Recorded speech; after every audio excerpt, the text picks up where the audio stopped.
Kids' car seats are critical to keep them safe in the car. But our year-long investigation revealed misleading advertising and outdated federal regulations may expose millions of children to concerning, even known cancer-causing chemicals in their car seats. Chemicals also found inside the children themselves. We lit car seats on fire, commissioned lab tests on seats and the kids who use them, and we interviewed experts from every applicable industry.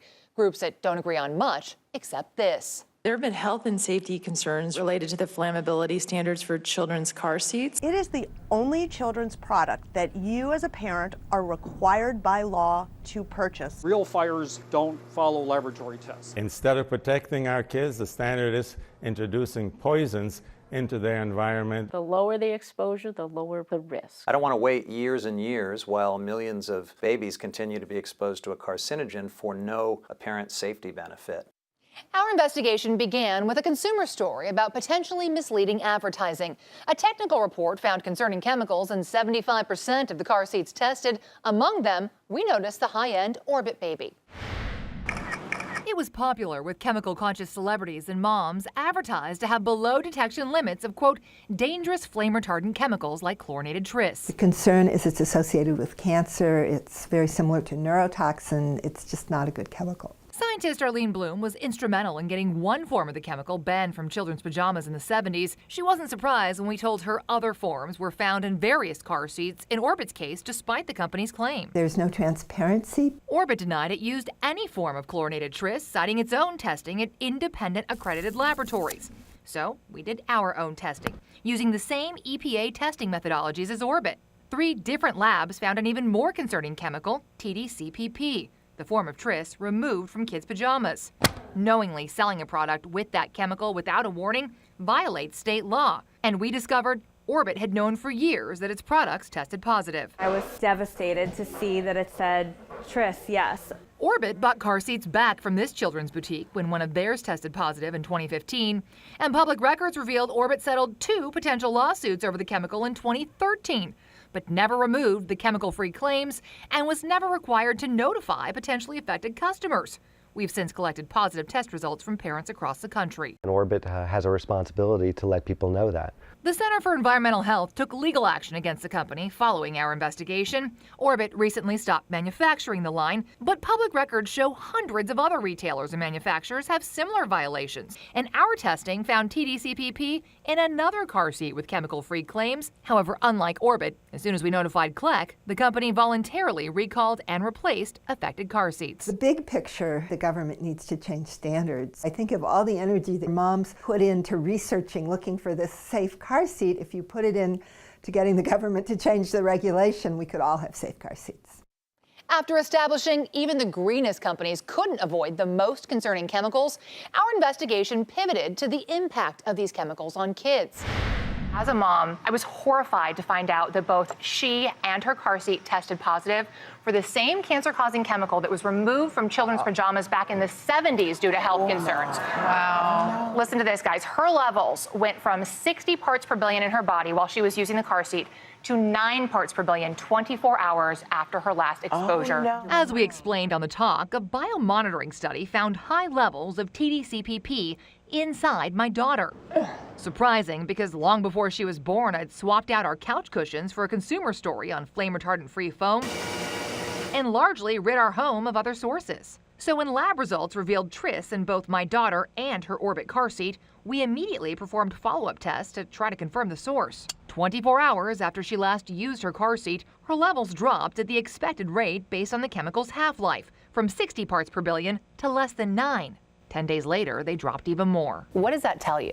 Well, that suggests that her car seat was a primary source of her exposure. State toxicologist Dr. Martha Sandy explained flame retardants break down and migrate into dust, which children are more likely to inhale and ingest. In a statement, Orbit said in part, it is difficult to definitively link a particular substance to a specific source. And there's no reason to think that your daughter's going to get cancer from this particular exposure. She explained the presence of any one carcinogen in your body does not necessarily translate to cancer. After all, not every smoker gets lung cancer.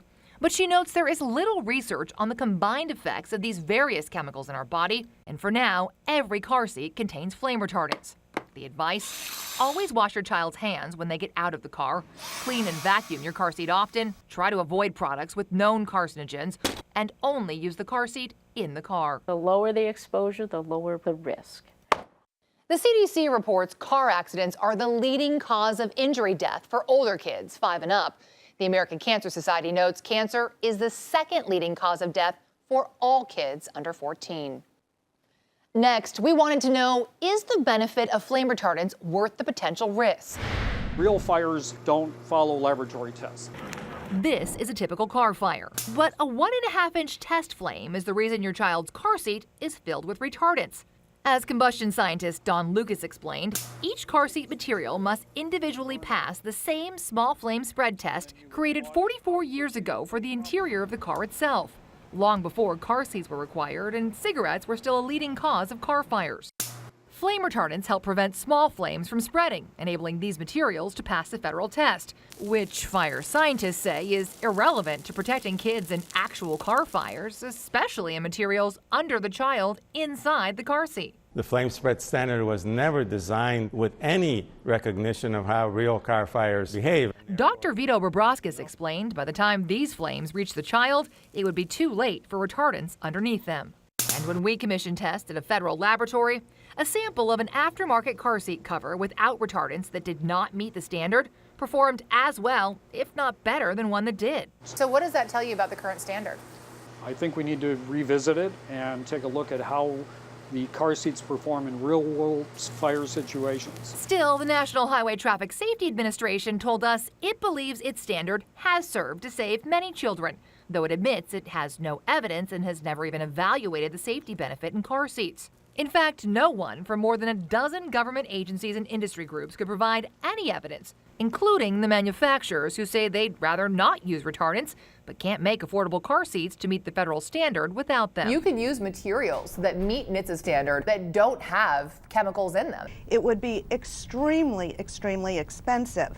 NHTSA says it has now begun a 2-year research program and will try to quantify child fatalities and injuries prevented by the standard.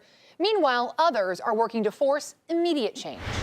I was pleased that somebody was digging into this issue. Following our investigation, Congressman Jared Huffman introduced legislation that would force NHTSA to update its car seat flammability standard to a smolder test. Similar to California's new furniture flammability standard, flame retardants would not be necessary. I don't want to wait years and years while millions of babies continue to be exposed to a carcinogen for no apparent safety benefit.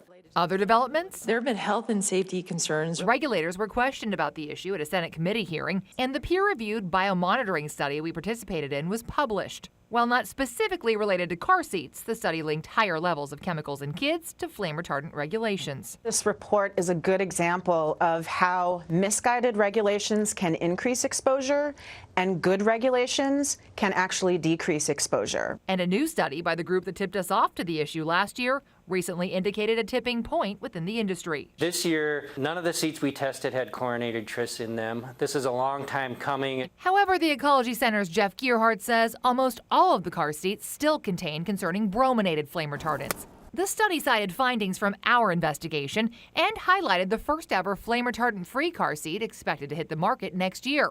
In order to meet flammability regulations, it will be too expensive for most consumers and only available for infants. Gearhart and others say regulatory changes are needed for affordable and healthy car seats. It's a fundamental issue of justice to working families and poor families. Now, the Ecology Center, leading fire scientists, toxicologists, consumer advocates, and car seat manufacturers all support Huffman's legislation. The chemical industry notes the presence of a chemical in a product does not necessarily mean it is harmful or not in compliance with laws.